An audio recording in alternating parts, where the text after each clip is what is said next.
بسم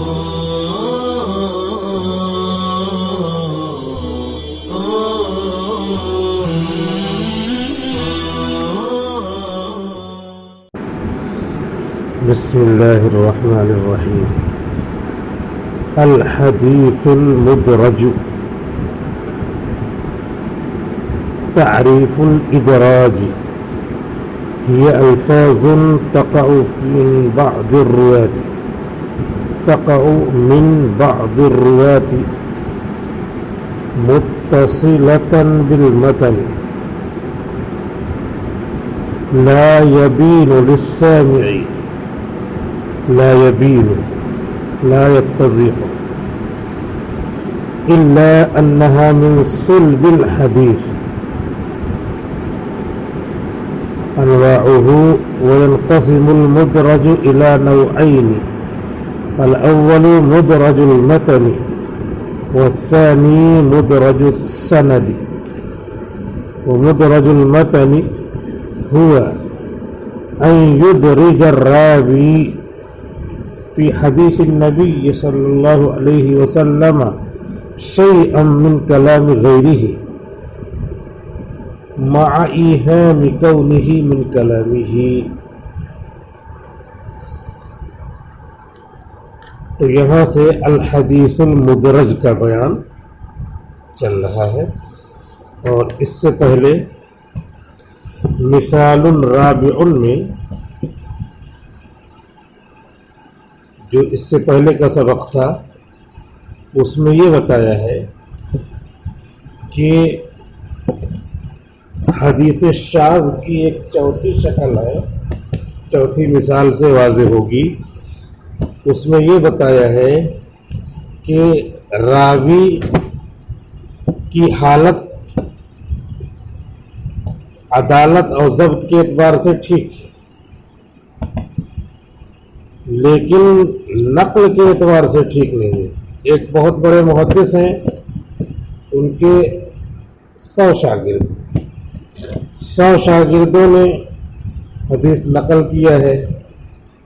یہ بھی شاگرد ہیں، انہوں نے بھی حدیث نقل کیا،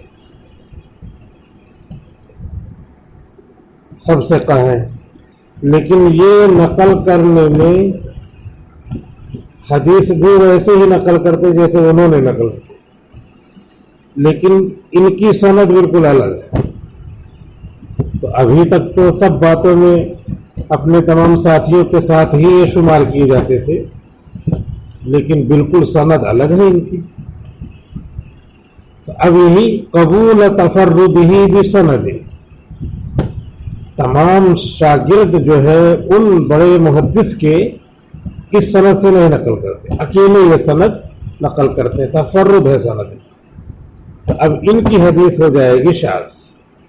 چنانچہ انما الاعمال بالنیات تو بخاری کی پہلی حدیث ہے اور بخاری میں ہے، لیکن عبد المجید ابن عبد العزیز نام کے راوی نے اس کو نقل کیا ہے الگ سند سے، جس میں عطا ہیں، زید ابن اسلم ہیں، ابو سعید خدری ہیں، اور عبد المجید کو وثقہ غیر واحد من اہل العلم، بہت سارے محدثین نے ان کو ثقہ بھی قرار دیا. صرف مسئلہ سند کا ہے کہ انما الاعمال بالنیات کو نقل کیا ہے دوسرے ان کے شاگردوں نے اور دوسرے ثقہ راویوں نے دوسری سند سے. مثلا امام مالک نے نقل کیا یحییٰ ابن سعید سے، اور اس میں ہے امام مالک نے نقل کیا زید ابن اسلم سے، وہیں سے بدل جا رہی ہے. پھر یحییٰ ابن سعید نقل کرتے ہیں محمد ابن ابراہیم سے، اور وہ نقل کرتے ہیں علقمہ ابن وقاص سے، اور وہ حضرت عمر ابن خطاب سے. اور بخاری کی پہلی حدیث جو ہے اس میں عمر ابن خطاب ہی کی روایت ہے. اور عبد المجید ابن عبد العزیز اپنے ثقہ ہونے کے باوجود نئی سند سے نقل کرتے ہیں. اس سند میں وہ کیا ہے؟ متفرد. اس کی وجہ سے اب یہ سند شاذ ہو گئی تو حدیث کیا ہو گئی؟ شاذ ہو گئی. یہ تو فی نفس ہی کیا ہے؟ بخاری کی حدیث ہے. تو ایک شاذ کی شکل یہ بھی رہتی ہے. تو مثال راوی کہہ کر کے بتایا کہ دیکھو شاذ کبھی کبھی اس طرح بھی اس پر بھی بولا جاتا ہے، اس کو بھی ذہن میں رکھنا ہے۔ اس کے بعد اخیر میں خلاصہ نکال دیا ہے۔ خلاصہ یہ نکالا ہے کہ ایک حدیث ہے ضابط ہے، اضبط کے خلاف نقل کر رہے ہیں، تو ضابط کی حدیث کا نام شاذ ہوگا اور اضبط کی حدیث کا نام محفوظ ہوگا۔ اور ایک ہے راوی ضعیف، وہ قوی کے مقابل میں نقل کر رہے ہیں، تو ضعیف کی حدیث کا نام ہوگا منکر اور قوی کی حدیث کا نام ہوگا معروف۔ تو مخالفت دونوں میں ہے، لیکن یہاں ضابط اضبط کی مخالفت اور یہاں ضعیف قوی کی مخالفت، تو اس کی وجہ سے نام بدل جائے گا۔ ضعیف اضعاف میں نام ہے منکر اور معروف کا، ضعیف کی روایت کا نام ہے منکر اور قوی کی روایت کا نام کیا ہے؟ معروف۔ اور ضابط اضبط میں ضابط کی روایت کا نام ہے شاذ اور اضبط کی روایت کا نام ہے محفوظ۔ یہ خلاصہ نکالا اور اس کے بعد پھر یہ سبق شروع ہو رہا ہے الحدیث المدرج، حدیث مدرج۔ ایک حدیث کا نام ہے حدیث مدرج۔ اب یہ نوعیتیں سب بدل رہی ہیں، بقیہ سب ضعیف کی اقسام آ رہی ہیں۔ تعریف الادراج، ادراج کی تعریف۔ ادراج کی تعریف کر دیں گے تو جس جگہ پایا جا رہا ہے ادراج وہ مدرج ہو جائے گا، جو ایسا کام کرنے والا وہ مدرج ہوگا اور فعل یہ ادراج ہوگا۔ اس لیے اصل کی مصدری مفہوم کی تعریف کر دے رہے ہیں۔ تعریف الادراج، ادراج کی تعریف، ہی الفاظ تقع من بعض الرواة، ادراج نام ہے، یہ چند الفاظ ہوتے ہیں۔ ادراج کا جو عمل ہے یہ چند الفاظ ہوتے ہیں جو واقع ہوتے ہیں بعض راویوں کی طرف سے۔ ادراج کے معنی داخل کرنا، یہ چند الفاظ ہیں جو واقع ہو جاتے ہیں بعض راویوں کی طرف سے، متصل ہوتے ہیں متن کے ساتھ۔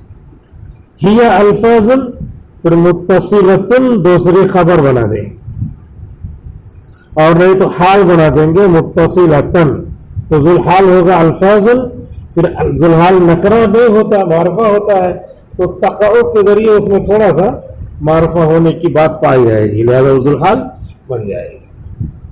وہ متصل ہوتے ہیں متن کے ساتھ۔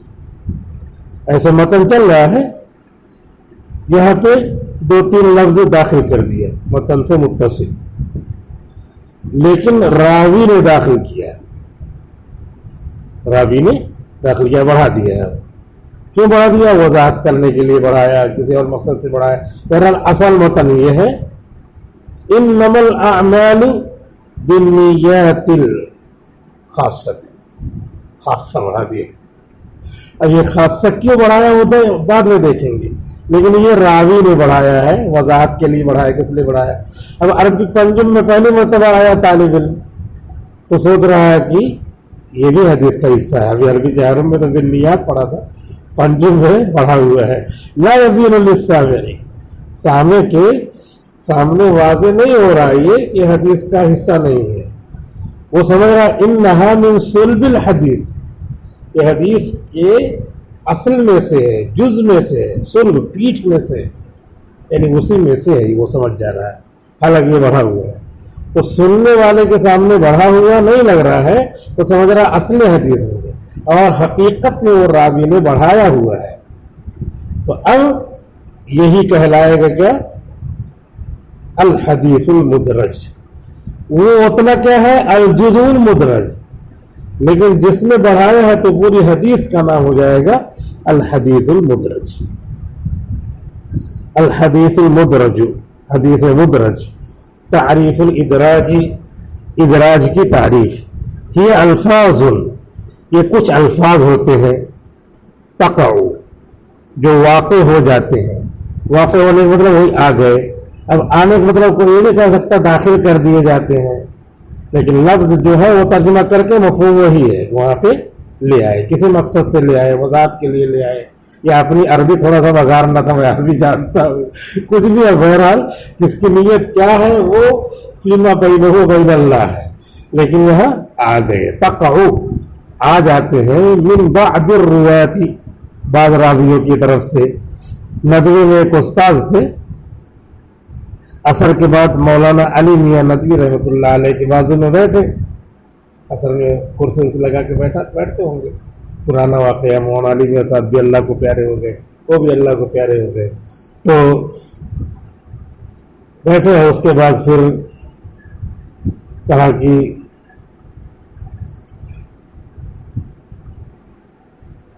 چلو عربی بولا جائے. مولانا علی میاں صاحب ندوی نے کہا کہ چلو عربی بولا جائے. تو انہوں نے کہا کہ اتنی دیر میں, جتنی دیر میں عربی بولیں گے اتنی دیر میں تو میں ایک آدھ پارا پڑھ لوں گا, 2 رکعت نماز پڑھ لوں گا. عصر کا ٹائم ہے تو نفل وہ ہے, لیکن اتنی دیر میں تو میں تو بہت سارا نیک کام کر سکتا ہوں. اپنے کو عربی آتی ہے, جہاں ضرورت ہوگی وہاں بولیں گے, کیا یہاں بگاڑنے کی ضرورت ہے. تو اس طرح انہوں نے جواب دیا کہ ہم کو محض برائے تکلم ہی, برائے نطق ہی نہیں بولنا عربی, ورنہ فضول میں یہ بھی داخل ہو جائے گا. فضول کے لیے اردو ہونا ضروری نہیں ہے, ہندی ہونا ضروری نہیں, عربی میں فضول ہوتا ہے. آخر عربی ہی میں تو فضول کو آپ نے کی تشریح کیا ہے. سامنے والے جتنے تھے سب عربی ہی جانتے تھے, بلکہ عربی میں تو شرک بھی ہوتا ہے, کفر بھی ہوتا ہے, سب عربی ہی میں ہوتا ہے. ابو جہل کافر مشرک سب ہے. عربی بہت شاندار اس کو معلوم ہے, ہم لوگوں سے تو بہت فصیح عربی اس کی تھی. تو اس لیے معلوم یہ ہوا کہ نیک اعمال کا قصد ہونا چاہیے. طالب علم ہے, تعلم کا مقصد ہے تو وہ الگ موضوع ہے, لیکن یہاں پہ یہ بات آ گئی کہ کس لیے بولا ہے عربی اس نے, اللہ عالم. تو اس پہ یہ بات یاد آ گئی. متصلۃ بالمتن, جو متن سے متصل ہو, لا یبین للسامع, سامع کے سامنے نہیں واضح ہوتا, الا انها من صلب الحدیث, مگر یہ کہ وہ حدیث کے اندرون میں سے ہے. انواعہ, ادراج کی قسمیں. وینقسم المدرج الى نوعین, اور مدرج کی 2 قسمیں ہیں. الاول مدرج المتن, پہلی قسم ہے مدرج المتن. اصطلاح ہے تو وہی ترجمہ کریں گے, مدرج المتن. والثانی مدرج السند, اور دوسری قسم ہے مدرج السند. اور لفظ دیکھیں تو لفظ یہی سے تعریف نکل رہی ہے, متن میں بڑھا دیا ہے, اس کا نام ہے مدرج المتن. سند میں ایک آدھ راوی بیچ میں لا کے گھسا دیا کہ ہمارے شیخ کیوں بچ رہے ہیں, ان کو بھی ہم آتے ہیں, تو مدرج السند ہو جائے گا. وہ مدرج المتن ہوا ان یدرج الراوی, وہ یہ ہے مدرج المتن, یہ ہے کہ راوی بڑھا دے فی حدیث النبی صلی اللہ علیہ وسلم شیئا, نبی کریم صلی اللہ علیہ وسلم کی اصل حدیث میں شیئا کچھ, من کلام غیرہ, غیر نبی کے کلام میں سے. غیر نبی کی حدیث ہے, گفتگو ہے, اس میں سے 2-4 لفظ بڑھا دیا. ما ایہام کونہ کلامہ, ما ایہام کونہ من کلامہ, یہ وہم دلانے کے ساتھ کہ یہ بھی نبی کے کلام میں سے ہے. ما ایہامی, اس ایہام کے ساتھ, اس وہم دلانے کے ساتھ کہ یہ بڑھایا ہوا مدرج بھی نبی کے کلام میں سے ہے. ٹھیک ہے, مدرج المتن کا ہو گیا, جو پہلے ہی کہا تھا وہی کہ متن میں 2-3 لفظ بڑھا دیا. تو اب یہ پوری حدیث کا نام ہو گیا الحدیث المدرج. اور تھوڑا سا ڈیپ میں جائیں, گہرائی میں جائیں, تو اس کا نام ہو گیا مدرج المتن. اب مدرج المتن کی قسمیں کرنے جا رہے ہیں, 3 قسمیں. شروع میں بڑھایا, بیچ میں بڑھایا, اخیر میں بڑھایا, 3 جگہ ہو سکتی ہے, تو یہ 3 قسمیں بیان کرنے جا رہے ہیں.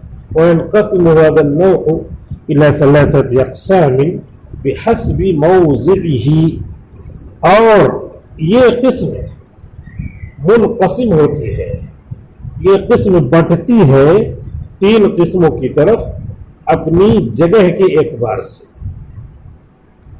یہ ادراج منقسم ہوتا ہے تین قسموں پر، تین قسموں کی طرف اپنی جگہ کے اعتبار سے. الاول ان یکون الادراج فی اول المتن، پہلی قسم یہ ہے کہ ادراج یعنی داخل کرنا ہو اول متن میں، in the beginning of the text. Text جو ہے اصل عبارت ہے اس کے شروع ہی میں، فی اول المتن، اول متن میں، وہو نادر جدا، اور یہ کم یاب ہے، اور یہ بہت کم ہے. کہیں کہیں ہوگا ذخیرہ حدیث میں، زیادہ نہیں ہے، یہ شروع میں نہیں بڑھاتے.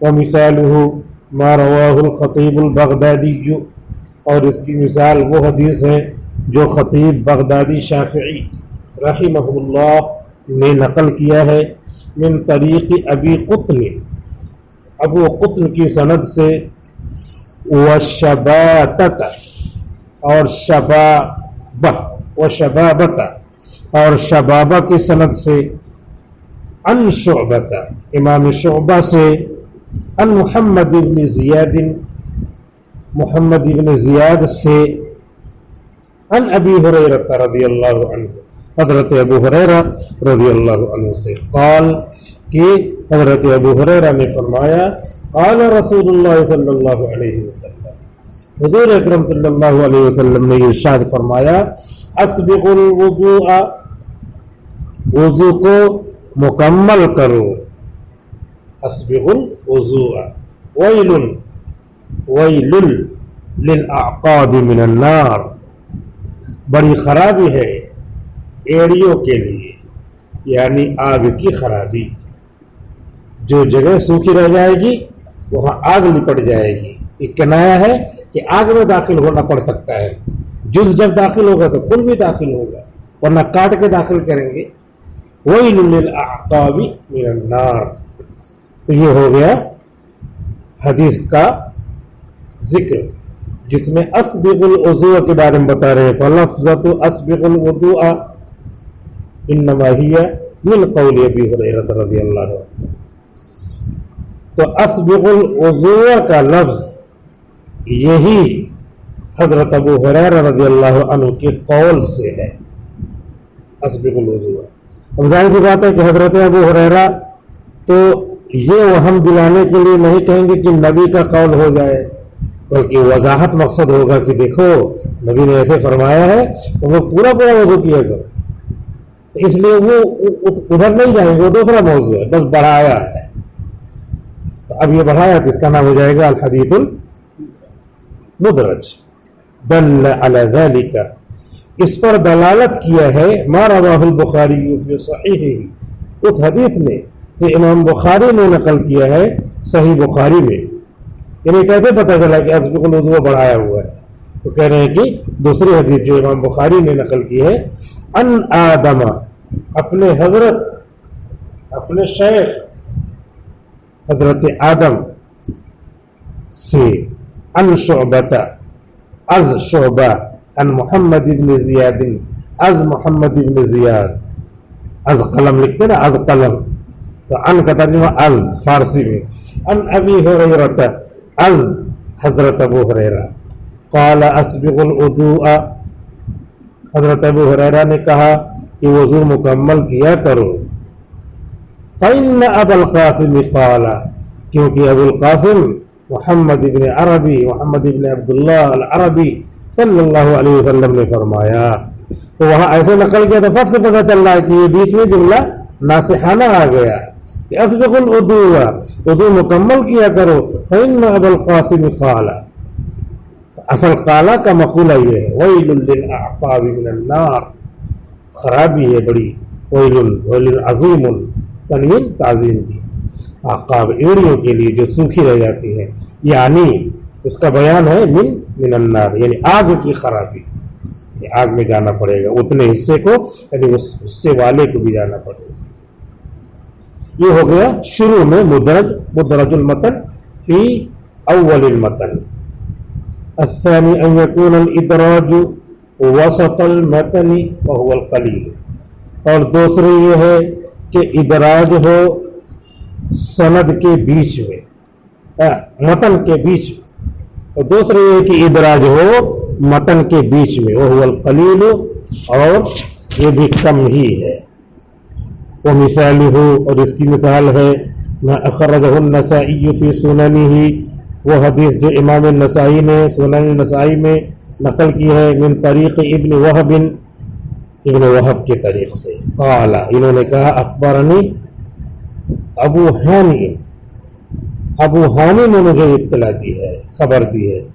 عمرو ابن مالک الجنبی سے نقل کرتے ہیں، انہ سمع، انہوں نے سنا، فضالۃ ابن عبید، فضالہ ابن عبید سے، سمعت، کہتے ہیں میں نے سنا رسول اللہ صلی اللہ علیہ وسلم سے، آپ فرماتے تھے انا زعیم والزعیم الحمیل، یہ ہو گیا مدرج فی المتن فی الوسط، لمن آمن بی واسلم وہاجر ببیت فی ربض الجنت وبیت فی وسط الجنت الحدیث ولفظة والزعیم الحمیل من قول ابن وہب.